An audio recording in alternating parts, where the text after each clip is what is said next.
My dream. మామూలుగా cult classic సినిమాలైతే ఎన్ని సంవత్సరాలైనా ఆడియన్స్‌కి గుర్తుండిపోతాయి. ఉదాహరణకి 'శంకరాభరణం' లాంటి సినిమాని తెలుగు ప్రేక్షకులు ఎప్పటికీ మర్చిపోరు. కానీ ఒక మాస్ సినిమాని, ఒక మాస్ మసాలా సినిమాని 50 సంవత్సరాల తర్వాత కూడా ఒక తరం, ఒక జాతి, ఒక ప్రజలు ఇంకా గుండెల్లో పెట్టుకున్నారంటే ఆ సినిమా స్టామినా ఏంటి? ఆ సినిమానే 'అడవి రాముడు'. సో, 32 కేంద్రాల్లో 100 రోజులు ఆడిన చిత్రం ఇది. 16 కేంద్రాల్లో 200 రోజులు ఆడిన చిత్రం ఇది. 4 కేంద్రాల్లో 200 రోజులు, 3 కేంద్రాల్లో 365 రోజులు. ఇవన్నీ 'అడవి రాముడి' లెక్కలు. అయితే ఈ లెక్కలను దాటి ఇంకో లెక్కుంది. 'అడవి రాముడులో' ఒక్క పాటకి వెదజల్లిన చిల్లర రూ. 1,00,00,000 నమ్ముతారా? అసలు అంతగా 'అడవి రాముడు' ఆ తరం ప్రేక్షకుల్ని ఎందుకు ఆకట్టుకుంది? 'అడవి రాముడులో' ఉన్న ఆ ప్రత్యేకమైన మాస్ ఎలిమెంట్ ఏంటి? ఇలాంటి ఇంట్రెస్టింగ్ విషయాలను తెలియజేయడానికి మహర్షి గారు ఈరోజు మనతో పాటు స్టూడియోలో ఉన్నారు. హాయ్ సార్, నమస్తే. నమస్తే రాజా. సార్, కొన్ని సినిమాల గురించి ప్రస్తావించినప్పుడు అయి పేరుకే నంబర్స్ గానీ, ఆ నంబర్స్ చూస్తుంటే ఆ తరం ఎలా ఊగిపోయింది, ఆ ప్రేక్షకులు ఆ సినిమాల్ని ఎంత ఎక్కించుకున్నారో అర్థమవుతుంటది. దాంట్లో ముందుగా 'అడవి రాముడు' చాలా స్పెషల్ మూవీ. సో, మీరు 'అడవి రాముడిని' థియేటర్‌లో ఒక ఆడియన్‌గా చూసారు గాబట్టి, అసలు ఎలా ఉండింది సార్ అప్పటి వాతావరణం? 'అడవి రాముడికి' ఏమిటంటే ఆ సినిమా రిలీజ్‌కి ముందే ఒక రకమైన బజ్ ఏర్పడింది. సార్. ఈ రోజుల్లో లాగా సోషల్ మీడియా, ట్రైలర్‌లు, టీజర్‌లు ఏమీ లేని కాలం కదా! కానీ ఎందుకు బజ్ ఏర్పడిందంటే, ఒకటి ఎన్టీ రామారావు గారు అవుట్‌డోర్ షూటింగ్‌లో దాదాపు 35 రోజులు గడపడము, హ్మ్. విలేకరులందరినీ ఆ ముదుమలై అడవులకు తీసుకెళ్ళి 'సితారా'లో ఒక ఫుల్ పేజీ వచ్చింది 'అడవి రాముడు' షూటింగ్ విశేషాలు అని. సార్. అంటే ఆ అడవిలో ఆ సెట్టింగులు ఇవన్నీ గూడా చూసి మాలాంటి పిల్లలు, చిన్న పిల్లలు మేము. ఎంత 10th ఎగ్జామ్స్ రాశాను నేను. హ్మ్. ఏప్రిల్ 1977లో వచ్చింది. అంటే 49 దాటి 50 ఏళ్ళకి పడతా ఉంది. సార్. మాలాంటి పిల్లలకి ఒకటే ఉత్సాహం. ఎన్టీఆర్ అంటే అంతకుముందు 'దానవీర శూరకర్ణ' వచ్చింది ఆయనకి. ఓకే. జానవరిలో వచ్చింది. ఆ! 'దానవీర శూరకర్ణ'లో ఒక ఊపు ఊపేశాడు ఆయన. సార్. ఆ 3 పాత్రల్లో. 'అడవి రాముడు' అనేది ఏమిటంటే దీనికి ఎన్టీఆర్ గారి క్రేజే కాకుండా జయసుధ గారు అప్పట్లో పాపులర్ నటి. హ్మ్. జయసుధ గారు హీరోయిన్‌గా చాలా పాపులర్. అంతకుముందు రాఘవేంద్రరావు గారే 'రాజా' సినిమాలో చేశారు. జయసుధ గారితో ఒకటి 2 సినిమాలు చేశారు. సార్. తర్వాత జయప్రద గారు ఏమిటంటే అంతకుముందు 'అంతులేని కథ' సినిమాలో ఆమెకు పేరు వచ్చినప్పటికీ 'సిరిసిరి మూవ' సినిమాలో ఆమెకి విపరీతమైన, అంటే ఏమి అద్భుతమైన నటి ఈమె, ఎంత అద్భుతమైన డాన్సరు, అంటే గ్లామరు అన్నీ కలిసి ఉండడం. హ్మ్. అంటే ఆమె హీరోయిన్. హ్మ్. ఎన్టీఆర్ గారి పక్కన జయప్రద అనే ఆమె హీరోయిన్, జయసుధ ఇంకో హీరోయిన్. జంధ్యాల గారు అప్పుడప్పుడే కొంచెం బాగా రాస్తున్నారు. హ్మ్. ఆయన రైటరు. రాఘవేంద్రరావు గారికి అంత మునుపు 'బాబు', 'రాజా' ఇలా చాలా సినిమాలు తీశారు కదా! ఆయనకి పెద్ద కమర్షియల్ ఫస్ట్ సినిమా ఇది. ఓకే. అంటే ఆ గ్రాండియర్. ఇంత బడ్జెట్ ఎన్టీఆర్ గారితో ఇంత బడ్జెట్ సినిమా, గ్రాండియర్ సినిమా అనమాట. సార్. మహాదేవన్ గారి పాటలు. హ్మ్. పాటలు గూడా ఏమిటంటే మనకి సినిమా రిలీజ్‌కి ముందు ఒక రోజో, 2 రోజుల ముందు ఎల్‌పీ రికార్డులు వచ్చేటియి. ఎవరిండ్లలో టేప్ రికార్డర్‌లు లేవు. హ్మ్. టేప్ రికార్డర్ అనేది చాలా ఖరీదైన ఒక వ్యవహారం. లగ్జరీ థింగ్ అది. మనం పాట వినాలంటే మనకు 2 ఆప్షన్‌లు. సార్. ఒకటి రేడియోలో వినడం. హ్మ్. రెండవది కూల్ డ్రింక్ షాపుల వాళ్ళు ఈ గ్రామ్‌ఫోన్ రికార్డుల్లో పాటలు పెట్టేవాళ్ళు. ఎందుకంటే వాళ్ళ కస్టమర్‌లను ఆకర్షించడానికి. హ్మ్. ఆ కూల్ డ్రింక్ షాపుల వాళ్ళు ఎవరైనా పాటలు పెడితే మన దగ్గర డబ్బులుంటే కూల్ డ్రింక్ తాగి వినడము, లేదంటే అట్లా నిలబడి వింటూ ఉండి ఆ పాట విని వెళ్ళిపోవడం. ఈ పరిస్థితుల్లో 'అడవి రాముడు' అనే సినిమా వచ్చింది. 'అడవి రాముడు' అనే సినిమాది డే 1 నుంచే దాని రేంజ్ వేరే అనమాట. సార్. 'అడవి రాముడు' super hit, super hit, super hit. దాంట్లో 'ఆరేసుకో బోయి పారేసుకో' అనే పాట ఇంకా సూపర్ హిట్. 'అడవి రాముడు' పాటలన్నీ కూడా హిట్. హ్మ్. ఆ పాటకెందుకు విపరీతమైన క్రేజ్. జయప్రద గారు, ఎన్టీఆర్ గారి కాంబినేషన్‌లో ఉంటుంది ఆ పాట. హ్మ్. సినిమా నేను అంటే చిన్న పిల్లోళ్ళు గదా! కొంచెం స్వేచ్ఛ ఉంటే మొదటి రోజు మొదటి మార్నింగ్ షోకి, అంటే ఇంటర్మీడియేట్ దాటిన తర్వాత మొదటి మార్నింగ్ షో పోయే అలవాటు. కొంచెం 10థే కాబట్టి కొంచెం ఇంట్లో వాళ్ళు డబ్బులివ్వాలి. కొంచెం టైం పట్టింది. అంటే నాకు ఒక 2, 3 రోజులు పట్టింది. సార్. అందరూ చెప్పుకుంటున్నారు అప్పుడే స్నేహితులంతా చూసి, "ఏయ్! ఇంకా చూడలేదా 'అడవి రాముడు' అంటున్నారు." మరి మనకు డబ్బులుండాలి గదా! డబ్బులుండాలి, ఇంట్లో పర్మిషన్ ఇవ్వాలి. సార్, ఎంత సార్ టికెట్ రేట్ అప్పుడు?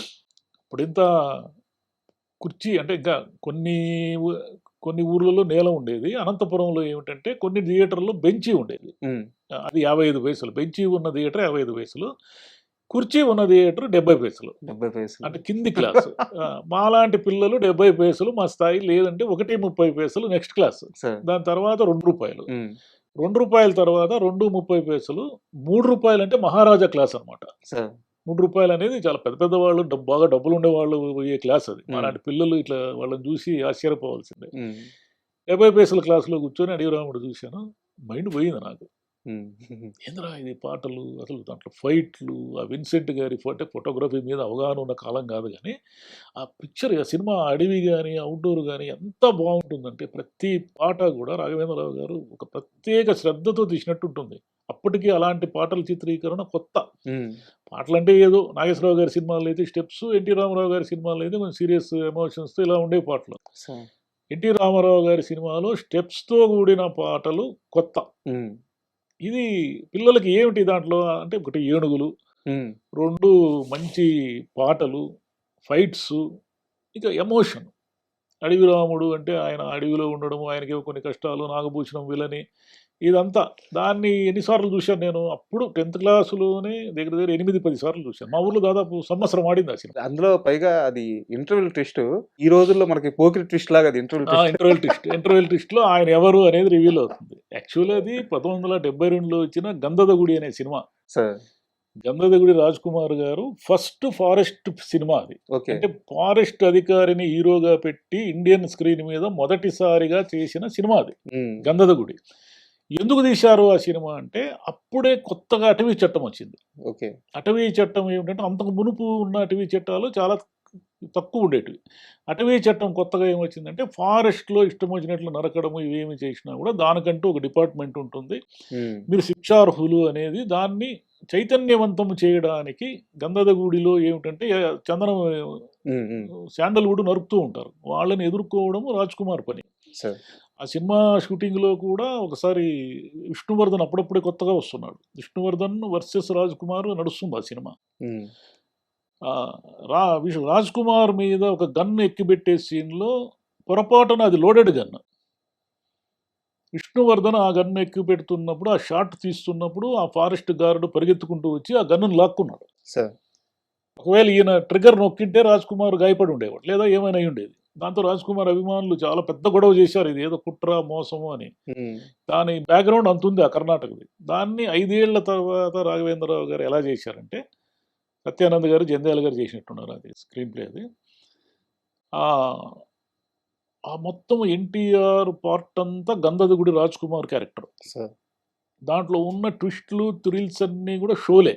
ఓకే. షోలే సినిమాలో ఉన్న ఆ చేజు, జట్కా అది గుర్రపుబండి చేజు, తర్వాత ఈయన అదేమిటి జయసుధ, జయప్రద మధ్య నడిచే దేవుడు మాట్లాడినట్టు జరిగే సన్నివేశాలు. ఇట్లా కొన్ని సన్నివేశాలు షోలే నుంచి తీసుకున్నారు. సార్. యాజ్ ఇట్ ఈస్‌గా తీసుకున్నారు. మళ్ళీ ఏమీ ఫీల్ కాలేదు. ఆ రోజుల్లో ఏమి లేదు కదా! సార్. అడిగేవాళ్ళు ఎవరుండరు. కొన్ని గంధదగుడి సన్నివేశాలు ఇవన్నీ కలిపి ఎన్టీ రామారావు గారి హీరోయిజాన్ని యాడ్ చేసి జయప్రద, జయసుధ గ్లామర్‌తో పాటు పాటలు ఇవన్నీ కలిసి అన్నీ కలిసొచ్చాయి ఆ సినిమాకి. డైలాగులు కూడా భలే ఉంటాయి. నాగభూషణం గారి డైలాగు అతను ఏదో పిచ్చి పేరు చెప్తాడు. నువ్వు పలానా సుబ్రహ్మణ్యం లాగా అయిపోవద్దని ఏదో అంటాడు. అది కూడా పెద్ద షేక్ చినమస్తాన్ వలి అని ఏదో పూర్తి పేరు చెప్తాడు. ఇలాగే ప్రవర్తిస్తే నువ్వు ఏదో ఒక రోజు షేక్ చినమస్తాన్ వలి అవుతావు అంటే, షేక్ చినమస్తాన్ వలి ఆయన ఎవరు నాన్న అని సత్యనారాయణ అడిగితే, చరిత్రడక్కు చెప్పింది విను అంటాడు. చరిత్రడక్కు చెప్పింది విను అనే డైలాగ్ కాయిన్ అయింది అడవి రాముడు అది సినిమా. ఎంత ఫేమస్ అయిందంటే చాలా మా famous. తరంకు కూడా ఇప్పుడు కూడా అవును. వాడుతున్నారు పిల్లలు. ఇప్పుడు కూడా ఏదన్నా అడిగితే చరిత్రడక్కు చెప్పింది విను అంటారు. అది సార్. ఎప్పటి డైలాగ్ 50 ఏళ్ల క్రితం డైలాగ్. అయితే ఇప్పుడు అసలు విషయానికి వస్తుంది సార్. ఆ పాట 'ఆరేసుకోపోయి పారేసుకున్నాను హరి' అనే ఆ పాటకి అప్పట్లో జనం 5 పైసలు, 10 పైసలు ఆ విసిరిన చిల్లర అన్నీ రాష్ట్రం మొత్తం కలిపి ఒక 1,00,00,000 రూపాయలు అయి ఉంటాయని చెప్పేసి ఒక టాకు. సరే అది కొంచెం నంబరు ఎక్కువ చెప్పుండొచ్చు కానీ బట్ అలా ఆనందంతో ఆ చిల్లర స్క్రీన్ మీదకి జల్లిందయితే నిజమే. సో ఎందుకు ఆ పాట అంత ప్రత్యేకం? అంటే ₹1,00,00,000 అనేది ఎక్కువ గానీ, అది ఆ సినిమా మొత్తం కలెక్షనే 1,50,00,000 ఎంతో అప్పుడు ఆ రోజుల్లో. అంటే 2.30 పైసలు క్లాస్ కదా! సరే. కానీ మీరు చెప్పింది మాత్రము ఎగ్జాగరేషన్ అయినా కూడా నిజమే. ఆ! ఎందుకంటే అన్ని ఊర్లలో జరిగింది ఇంపాక్ట్. ఎందుకు జరిగింది, ఎలా జరిగింది అనేది అసలు ఎవరు మొదలుపెట్టారు అనే దానికి మనకేమి దాఖలాలు తెలీదు గానీ, ఇది యాక్చువల్‌గా కాయిన్ నాణెంలో విసరడము అనేది షోలే సినిమా ఉంది గదా! ఓకే. షోలే సినిమాలో లాస్ట్ సీన్‌లో ధర్మేంద్ర అమితాబ్ బచ్చన్ చేతిలో ఉన్న కాయిన్ తీసుకొని ఇలా తిప్పితే అతనికి ఇటు 2 వైపులా అవును. ఇది కనిపిస్తుంది. ఒకటే కనిపిస్తుంది. కనిపించినప్పుడు నువ్వు నన్ను మోసం చేశావు గదా! నన్ను రక్షించడానికి నువ్వు చచ్చిపోయావు అని హిందీలో డైలాగ్ చెప్పి ఆ కాయిన్ అలా విసిరేస్తాడు థియేటర్‌లో. సార్. విసిరేసిన కాయిన్ ఆ రోజుల్లో స్టీరియోఫోనిక్ ఇవన్నీ కొత్త కాబట్టి థియేటర్ అంతా టక టక టక టక టక టక అని సౌండ్ చేసేది. ఈ సౌండ్‌కి జనాలు ఇట్లా కుర్చీ కింద చూసుకునేవాళ్ళు. 3 డబ్బులు సౌండ్ పెడితే మనకి ఇంట్రెస్ట్ కదా! ఇట్లా చూసుకునేవాళ్ళు. అది నాణెము నా థియేటర్‌లో అనేది ఆ సీన్ ఇన్‌స్పిరేషనో కాదో మనకు తెలీదు గానీ, మామూలుగా 'ఆరేసుకోబోయి పారేసుకో' పాటకి ఎందుకో జనం ఒక రకమైన పూనకాలొచ్చినట్లా అభిమానులు విపరీతంగా గూస్ బంప్స్ అంటారే, అలా ఏమో అయ్యేది వాళ్ళకి. హ్మ్. వాళ్ళేం జేసేవాళ్ళు ఆ రోజుల్లో 5 పైసలు, 10 పైసలు, పావలా అంతే గదా! 5, 10 టికెట్టే 70 పైసలు ఉన్నప్పుడు 5, అవును. 10 పావలా అనేది కూడా పెద్ద అమౌంట్. అట్లా వాళ్ళు బయట నుంచి వస్తున్నప్పుడే ఒక రూ. 2, రూ. 3, రూ.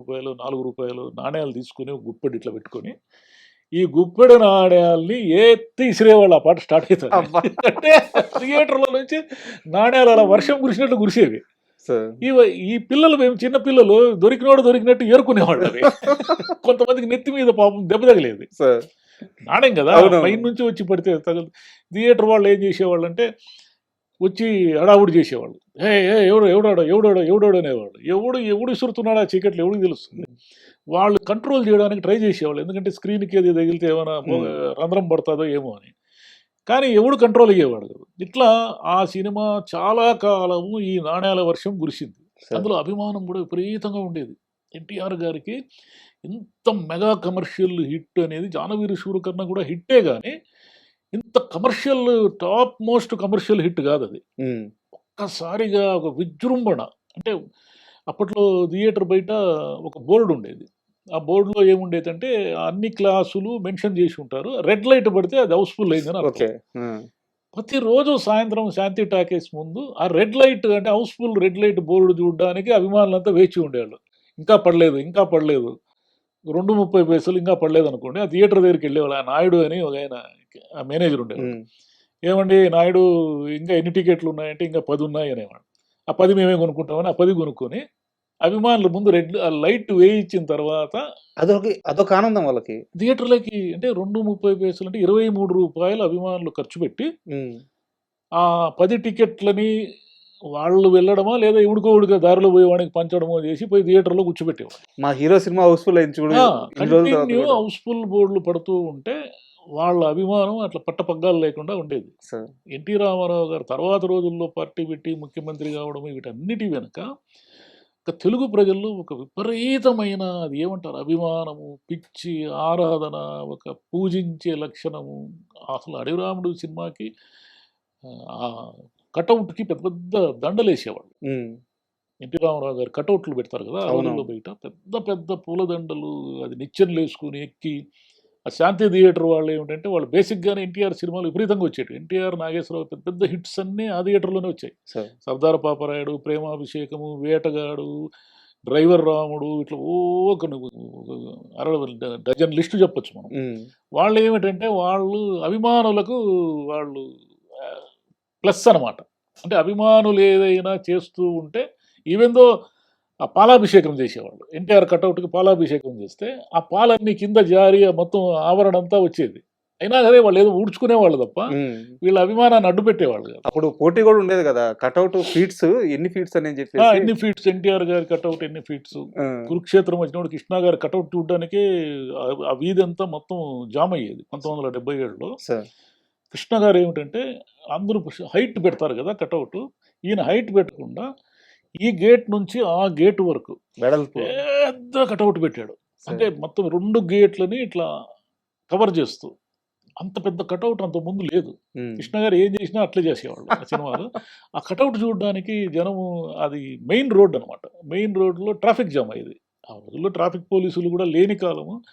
సరే ఇంక రిక్షాలు అవి ఇంక 'అడవిరాముడు' సినిమా వదిలిన తర్వాత ఆ రిక్షాల్లో నుంచి మనం బయటికి రావడానికి చాలా టైం పట్టేది. హ్మ్. అన్ని రిక్షాలు వెయిట్ చేసేటివి. అంటే అంతమందిని ఫీడ్ చేసిందది. సార్. ఆ సినిమా కలెక్షన్ అనేది నాట్ ఓన్లీ ఈయన నిర్మాతలు కూడా ఎక్కడో చెప్పుకున్నారు. వాళ్ళ ఇంటికి ఆ రోజుల్లో ఈ 500, రూ. 1000 నోట్లు లేవు కదా! రూ. 100 నోట్ల కట్టలు ఇట్లాంటివి గోనె సంచుల్లో వచ్చేటివంట. అబ్బా! గోనె సంచుల్లో ఇంతింత మూటలు కట్టుకొని వచ్చేవంట. రాఘవేంద్రరావు గారు కూడా కమర్షియల్‌గా 'అడవిరాముడు' తర్వాత ఇంక ఆయన ఎప్పుడు వెనక్కి తిరిగి చూసుకోలే. సార్. అంత బిగ్గెస్ట్ హిట్ ఇచ్చిన తర్వాత ఇంక ఆయన కెరీర్ అంతా ఇదే. కానీ హీరోయిన్‌లని అందంగా చూపించడము అనేది ఆ పాటల్లో డిఫరెంట్‌గా చూపించడం అనేది కూడా ఆ సినిమాకి చాలా ప్లస్ అయింది. అంతకుముందు ఎవరు చేయని పని ఈయన చేశాడు. సార్, ఇప్పుడు దాకా మనం 'అడవిరాముడు' గురించే మాట్లాడుకుంటున్నాం గాబట్టి, అయితే ఆయన 1977లో అడవి రాముడు వచ్చింది. 1983లో ఆయన ముఖ్యమంత్రి అయిపోయారు. సో మీరే చెప్పారు. దానికంటే ముందు జనవరిలో దానవీర సూరకర్ణ వచ్చిందని చెప్పేసి. ఆయన పొలిటికల్ కెరీర్ స్టార్ట్ చేయకముందు మంచి హిట్స్ పడ్డట్టున్నాయి. ఆ సినిమాలన్నీ కూడా ఎన్టీఆర్ గారి పొలిటికల్ కెరీర్‌కి ఎంతవరకు మైలేజ్ ఇచ్చింది సార్? అడవి రాముడు అనేది క్రియేట్ చేసిన బజ్జు తర్వాత వరుసగా సినిమాలు హిట్స్ అయినవి. హ్మ్. యమగోళ, బొబ్బిలి పులి, కుప్పతెప్పలు ఉన్నాయి. కొండవీటి సింహం అని, అవని ఇవని. సార్. ఇవన్నీ కూడా ఏమిటంటే ఆయన పొలిటికల్ కెరీర్‌ని అంటే ఆయనకు ఒక బ్యాక్‌గ్రౌండ్ అంటే అంత మునుపే ఆయన కృష్ణుడు, రాముడు పాత్రలతో విపరీతమైన ఫేమస్ గదా! హ్మ్. 77 నుంచి 83 వరకు వచ్చిన సినిమాలు అంతకుముందు వచ్చిన సినిమాలు ఒక ఎత్తయితే 77 నుంచి 83 వరకు వచ్చిన సినిమాలు ఒక ఎత్తు. ఎందుకంటే ఇవి కమర్షియలీ హిట్స్. హ్మ్. హ్మ్. అంటే హ్మ్. విపరీతంగా క్రౌడ్ పుల్లింగ్ అనమాట. సార్. జనము విపరీతంగా ఎమోషన్ సినిమాలు. ఆయన పాపారాయుడు, సర్దార్ పాపారాయుడు. సర్దార్ పాపారాయుడు, దాసనారాయణరావు గారు 2 బిగ్గెస్ట్ హిట్స్ ఇచ్చారు ఆయనకి. బొబ్బిలి పులి, సర్దార్ పాపారాయుడు ఈ 2 కూడా ఆయన పొలిటికల్ కెరియర్‌కి ఎక్కడినో తీసుకెళ్ళాయి. సార్. ఇంకోటి ఆశ్చర్యమైన విషయం ఏమిటంటే అడవి రాముడులో యాక్ట్ చేసిన వాళ్ళందరూ తర్వాత పొలిటీషియన్‌లు అయ్యారు. అవునా? అంతే కదా! అడవి రాముడు ఎన్టీ రామారావు గారు ముఖ్యమంత్రి అయ్యారు. అవును. జయప్రద గారు పార్లమెంట్ సభ్యురాలు అవును. అయ్యారు. రాఘవేంద్రరావు గారు ఎస్‌వీబీసీ చైర్మన్ అయ్యారు. ఇట్లా చాలా పేర్లు చెప్పొచ్చు దాంట్లో. అవును. అంటే మెయిన్ వాళ్ళందరూ కూడా నాగభూషణం గారు కూడా కొంత ప్రజానాట్య మండలి నుంచి వచ్చి కొంత పొలిటికల్ భావజాలంతో ఉండేవాడు. సార్. సత్యనారాయణ గారు ఎంపీ అయ్యారు. అవును. ఐడియా ఉంది కదా! సత్యనారాయణ గారు ఎన్టీ రామారావు గారి హయాంలో ఒకసారి రాజ్యసభ చేశారు.